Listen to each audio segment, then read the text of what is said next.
Mayong buntag, usa ka tugnaw nga kabuntagon kanatong tanan nining mga orasa. Welcome gihapon sa ato ang daily devotional.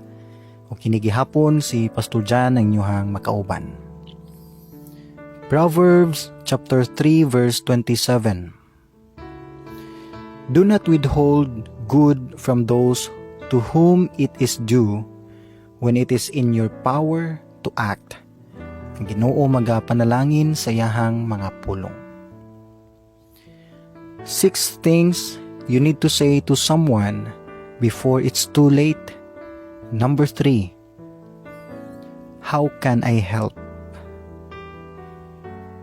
Quotes nga nag-ingon, part of being a person is about helping others. Isa sa mga major purposes sa ato ang kinabuhi dinhi sa yuta. Dili para mahimo tang malipayon lang, kundili para magamit ta para sa uban. Pasabot niini nga kulang ang imong pag-exist kung dili magamit ang imong kinabuhi ngadto sa uban.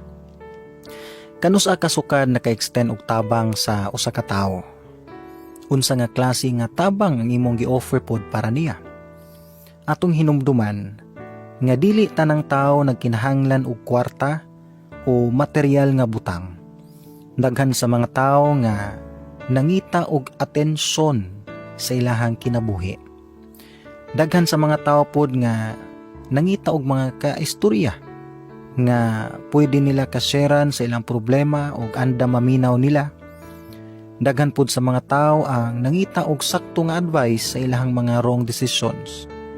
Daghan pod ang nangita og tinuod nga acceptance og forgiveness despite sa ilang mga sala nga nabuhat. Gani daghan pod sa imong mga higala nga posible tinud-anay nga nangita og someone nga pwede makatabang nila sa pag-ampo. Og dili nimo ni mapansin kung dili nimo i-extend ang imuhang mga kamot pod para nila. Dili nimo ni mapansin kung focus kaayo ta sa atong success ug mga pangandoy ug wala na ta kalingi kung asa tagikan. Ang tinuod, dili nimo kinahanglan mahimong kwartahan para makatabang ka sa uban.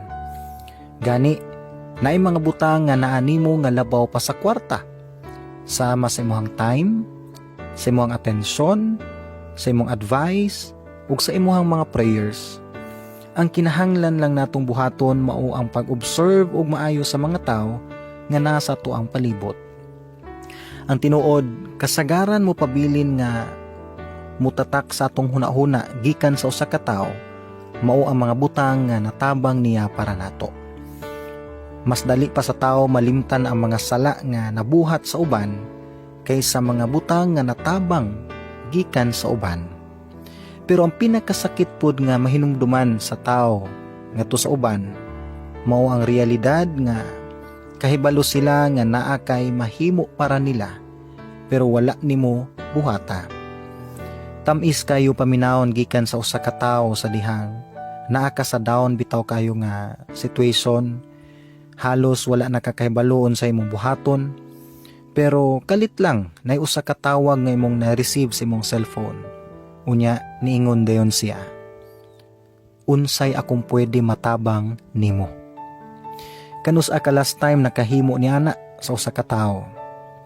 Kanus ka last time nangumusta sa usa ka tawo nga kahibalo ka nga naa siya sa iyang down kayo nga situation?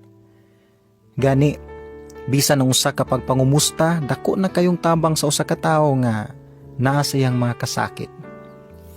Ingon ng Hebrews 13:16, do not forget to do good and to share with others, for with such sacrifices God is pleased. Ingon ang writer sa Hebrews nga ayaw kalimti ang pagtabang sa uban, ug isa na ka way usab nga mahimaya din nimo ang Ginoo. Busa sugdi pag hunahuna ang mga tawo nga nasa imong palibot, ang imong mga ginikanan ba nga posible naana sila sa ilang luyang nga mga panglawas. Unsa kahay pinakamaayo nga mapakita nimo nila nga pwede pa nila ma-appreciate. Hinumdumi daw isa nini ang imuhang mga apuhan nga dili na halos makabarog sa kaluya sa ilang mga tuhod. Unsay pwede nimo ma-extend nimo nga tabang pod ngadto nila samtang ma-feel pa nila. Basin biya sa atong kabisi nakalimot na ta nga naa pa di ay mga tao nga naghulat sa atong pagpakabana. Basin biya pohon kung ituboy na ta og maayo sa atong success, nya diha pa ta makarealize nga dili ta kaabot diha kung walay mga tao nga ni-sacrifice para sa atong paglambo.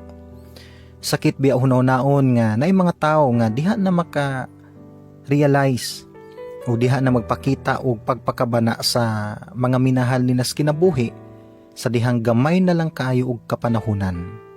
Ug ang pinakasakit gyud kanang diha na ta mag-effort og maayo sa usa ka tawo pero ulahin ang tanan. Dili na nila ma-appreciate ang atoang pagtabang. Kinumdum ko 2016 gikuha sa Ginoo ako ang apuhan akong lolo. O 2018 gikuha pud sa Ginoo akong lola. Wala man noon ko nahimong pasaway nga apo ngadto nila. Pero daghan kay kog mga gimahayan nga wala nako napakita nila samtang naa pa sila dinhi sa kalibutan. Nasayod ko nga doon na pa'y mga butang nga pwede pa nila unta ma-appreciate. Pero dili na nako mapakita nila tungod kay ulahin ang tanan. Normal ni nga feeling nato sa dihang biyaan ta og mga minahal sa kinabuhi.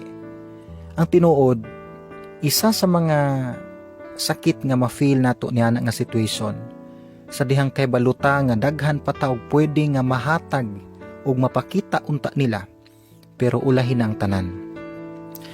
Ayaw hulata nga may tabo ni sa imuhang kinabuhi. Pangitai og time nga maduol nimo sila karon, ma-communicate nimo sila, maka-offer ka sa imuhang mga kamot para nila, samtang ma-appreciate pa ni nila. Ug ang Ginoo magauban kanimo. Magampo ta.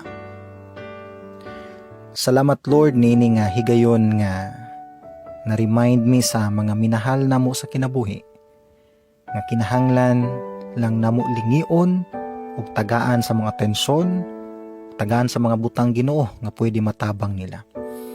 Usahay sa sobra namo ka busy, dali lang kaayo namo malimtan sila. Ug usahay murag feeling na namo nga enough na kaayo ang among na tabang pod para nila.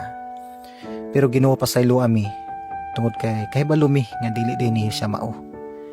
Busa tagay mi kasing-kasing nga maka-extend og tabang pod para sa uban. Samtang ila pa ning ma-appreciate. Ila pang makita ang among efforts. Tagay mi Ginoo nini nga klase sa kinaiya ug kasing-kasing. Nga unta mahimo pod ming example sa uban nga nagtan-aw sa among kinabuhi. In Jesus name, amen ug amen.